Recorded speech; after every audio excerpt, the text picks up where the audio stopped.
আমি তো ভাবি এই উম্মতকে তো দাড়ি দিছিলেন জান্নাতে যাওয়ার জন্য।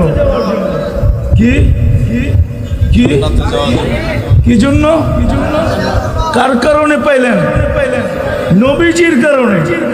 এই উম্মত দাড়ি দেখা জান্নাতে চলে গেছে বহুত, আরো চলে যাবে বহুত। কিতাবে আছে, কিতাবে জমানার সবচেয়ে বড় মুহাদ্দিস মারা গেছে। স্বপ্নে দেখার পরে জিজ্ঞাসা করছে কি ব্যবহার হলো আপনার সাথে? দাড়ি দেখায় চলে গেছে। দাড়ি দেখায় মানি আল্লাহর সামনে যখন দাঁড়াইছি, আল্লাহ জিজ্ঞাসা করছে ওই বুড়া কি নিয়ে আসছিস?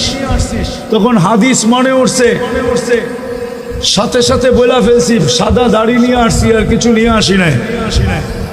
তো আল্লাহ চেতা গেছেন শুধু দাড়ি।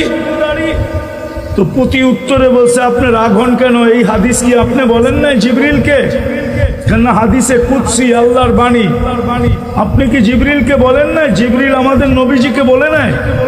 নবীজি কি সাহাবায়ে কেরামকে বলেন নাই? সাহাবায়ে কেরাম কি ওনার ছাত্রদেরকে বলেন নাই? আপনি নাকি সাদা দাড়ি দেখলে লজ্জা পান, এখন তো দেখতেছি উল্টা। দাড়ির কথা বললাম, আপনি চেতা গেলেন। তা আল্লাহ হাইসা দিয়া বলতেছে সবাই সত্য বলছে, আমিও সত্য বলছি, মাফ করে দিলাম যা।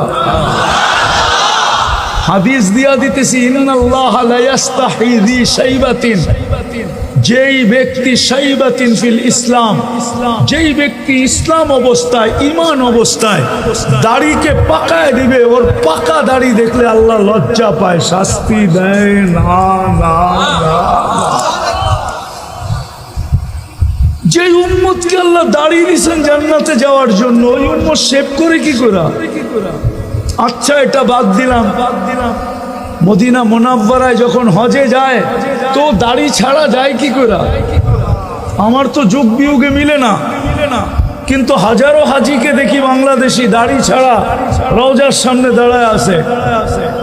কেননা ও দেখুক আর না দেখুক, আমাদের নবীজির রওজার সামনে দাঁড়াইলে নবীজি তো দেখে।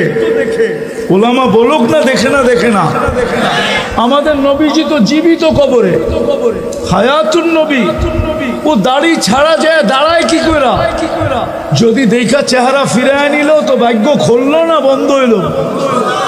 হ্যাঁ, দ্বিতীয় যুগ বিয়োগ মিলে না। মদিনা মুনাওয়ারা গেল, আয়সা দাড়ি শেভ করে কি করে?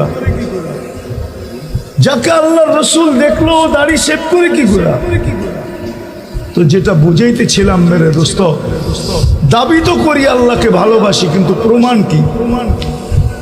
কালকে এই চেহারাটা কি করে দেখাবো আল্লাহকে? বলেন প্রমাণ